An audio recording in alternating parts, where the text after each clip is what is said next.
Well, this is going to be grittier video. This is going to be the directors, producers, or whatever. Matt's cut. These are my notes. This is my diary. This is how the documentary, I guess, gets started.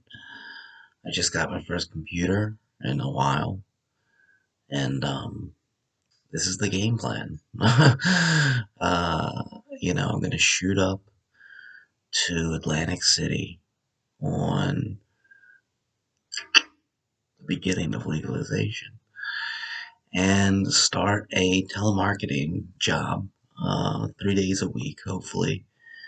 That'll be it, unless I don't get my disabilities, in which case I will be working quite a bit more. But,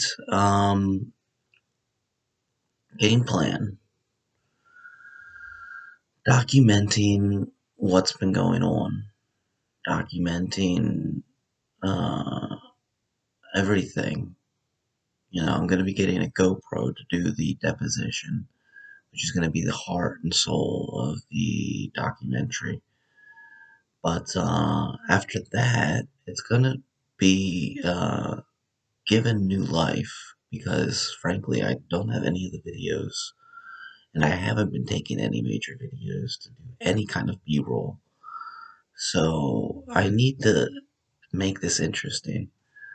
Not to mention, it needs to not just be a huge horror story. Um,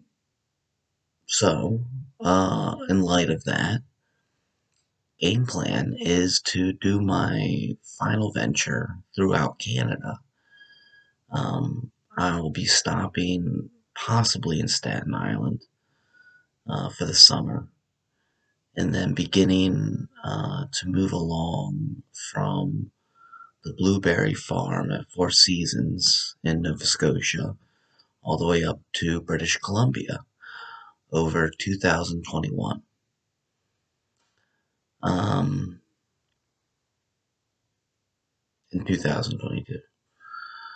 Um, but right now, you know, this deposition, this documentary is getting started in a situation where essentially you have to verify and document all the critical variables that made your time in homelessness a living hell. As interesting as it might seem to so many people who live structured lives, it wasn't. It really, really wasn't. And it critically goes over the systemic issues that critically make life a living hell for people left in between the cracks of this capitalist American society. Now, it would have been nice if this was just a 1 year project that I got to expose for my dean at the social work school, or at UMBC social work school, to get me credit going into social work school. But now my life has taken a major change. I'm 36 now. I am not trying any longer to become a social worker, and I really don't have anything put on the table to get myself started in an at-home elder care career, um, or working with homeless people. Clearly, I need to just work with myself. Um, but I think going through Canada, um, and taking a look at COVID and how COVID has affected Canada in comparison to how COVID affected America, and how homelessness affects America, and how homelessness affects Canada, in a situation where Canada has a bunch of these organic farms where people can go to if for some reason they fall in between the cracks. It's amazing.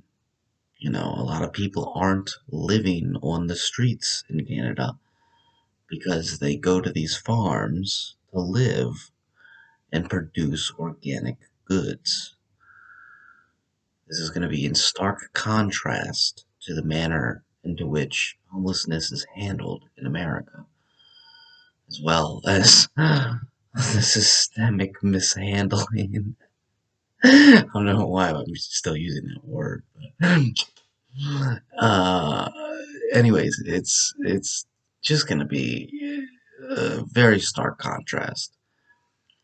But how America has prevailed and still in a situation where homelessness is becoming rampant due to coronavirus, still using the same old paranoias, fears, and assumptions to separate themselves from people who clearly need not be separated from, is going to be at the biggest forefront of why this documentary has to be made and done in such a manner as to compare it to the socialist realities of Canada in relation to socialized medicine and how it prevailed in mastering not only a loyalty and conditioning amongst its people, but a compassion in relation to the necessitative interests of healing and implementing life saving products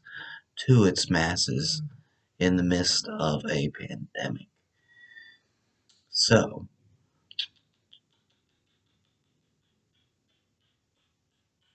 there's a lot of other nasty things I wanted to say to get this rocking and rolling, but that's where this is going. These are the secret notes as I go along the way. The GoPro is what's going to tell the story.